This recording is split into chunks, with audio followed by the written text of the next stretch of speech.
Good day, students! Welcome again to another day of fun and learning. This is me, your teacher, Teacher Grace from Sapampalay National High School. If your pens and papers are ready, let's start! In the previous lesson, we learned to distinguish the speech and speech style. Today, we have another lesson that you will surely enjoy. At the end of the lesson, we will be able to A. Identify speech act. B. Differentiate constative and performative utterances. And C. We will be able to write sentences example using constative and performative utterances. Let's go! Wait a minute! Before we continue, we have one activity for you. So, I have here some words written on our board. And then, at the top of our screen, we have here some labels. I want you to read each sentences properly. And then, on your notebook, write if what label should they belong. I will give you 5 minutes to continue this activity. You can do it!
Alright, let's check your answer. Did you answer the same? Fantastic! If you did not answer perfectly, that's okay. We are here to learn. Now, do you remember these sentences? I know you do. Do you still remember when you were still in elementary and high school? Your teachers discussed the different types of sentences. Do you still remember the declarative, interrogative, exclamatory, and imperative? Now, let's try to group these sentences. The sentence, I've already been waiting 3 weeks for the gadget I ordered online, and I was told it would be delivered within a week, is a declarative sentence. While the sentence, we're having some people over Saturday evening to celebrate Tatay's birthday, I want to know if you like to join us could be considered as interrogative. The sentence, could you pass me the bowl of chicken adobo please, is an imperative, while the sentence, hey, I really like your hairstyle. Oh, I love to see that movie with you, but I have said yes to an earlier invitation. Maybe next time. Good morning, teacher.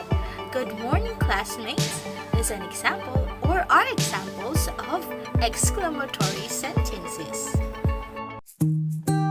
These are the sentences that our teachers in elementary used to teach us, right?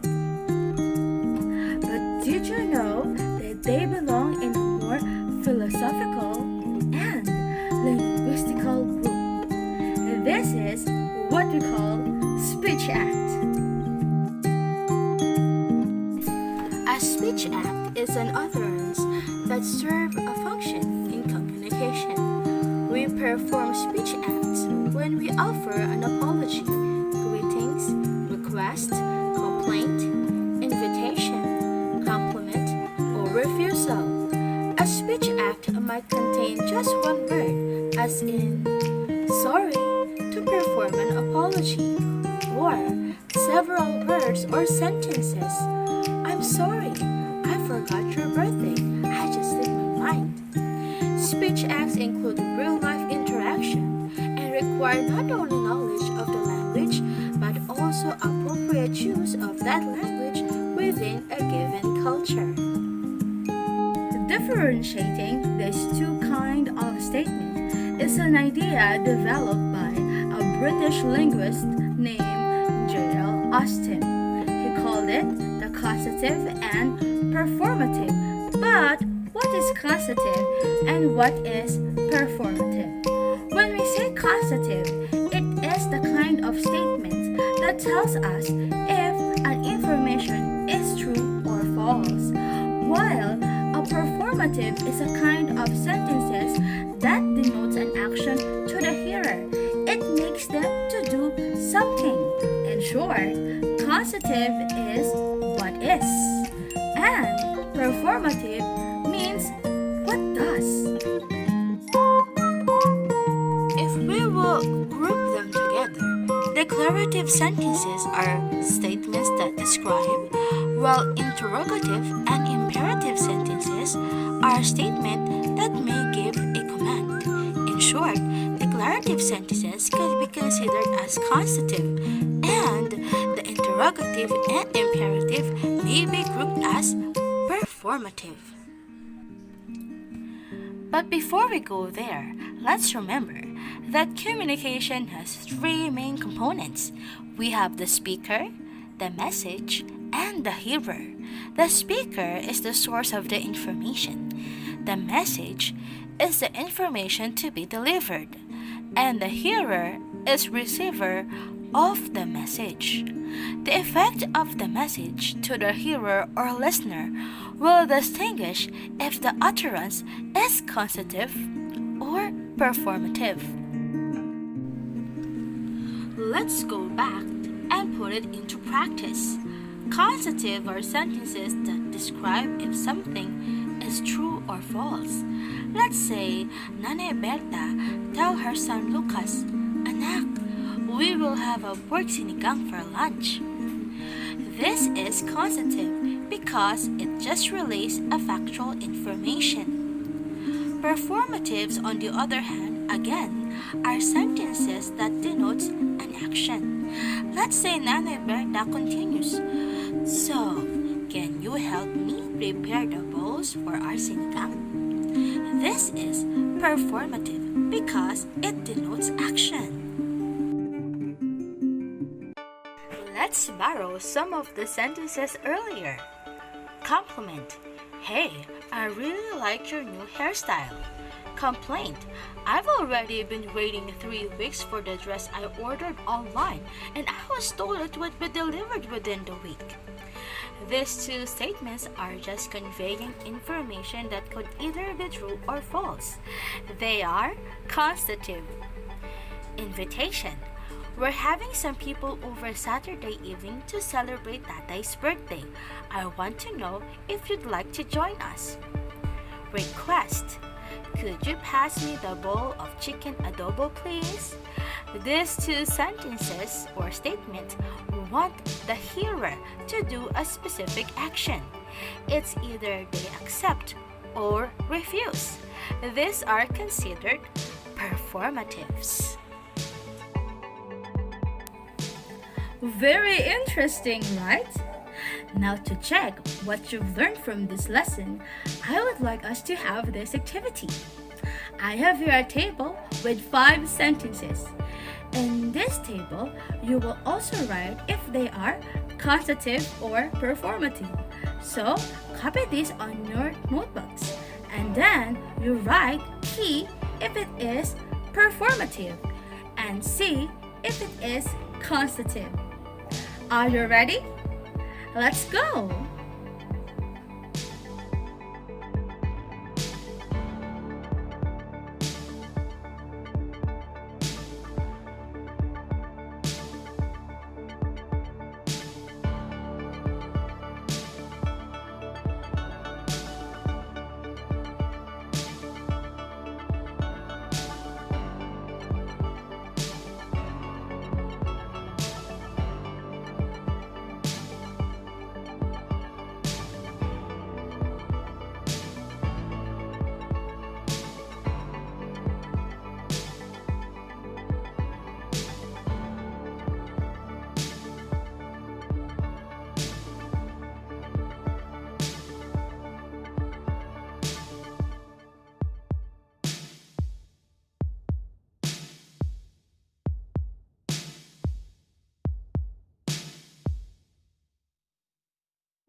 Let's check and analyze your answers. Let's have number 1. Keep off the grass. This is a performative because it tells our hearer to do something, and that is to keep off the grass.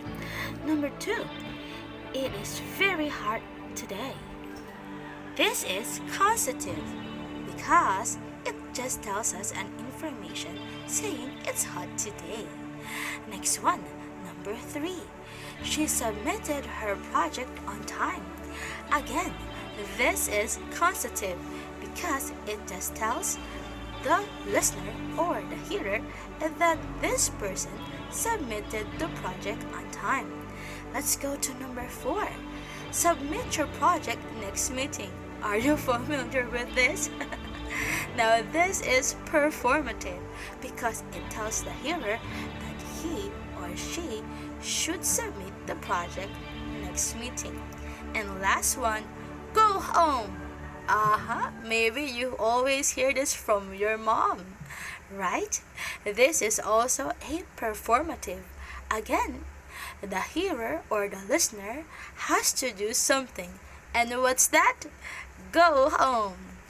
Again, let's check your answer. Was it perfect? Good job! I know you can do it. Now, to lock our learning, I want you to do this as your homework.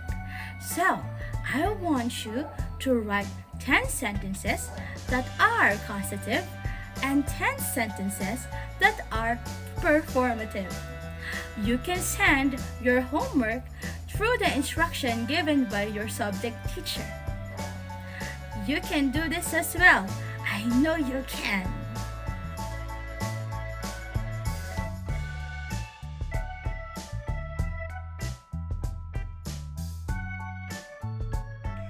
I will give you some minutes to copy your homework. In submitting your homework, you may coordinate with your subject teacher. It could either be through your group chat or through the email given by your subject teacher. Make sure that you will be able to submit your work. I know you can do it. Just remember the performative and constative. Just look around you. Remember those conversations you had in school or at home. For sure, you can get some kinds of sentences that are either causative or performative. As you can see, speech act is just around us. So, think.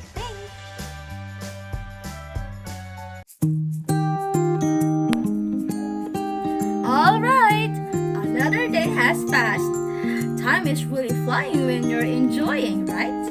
I hope you'll learn something today about speech act and its two kinds, the causative and performative. Now we are more familiar with them when we're using them in communication.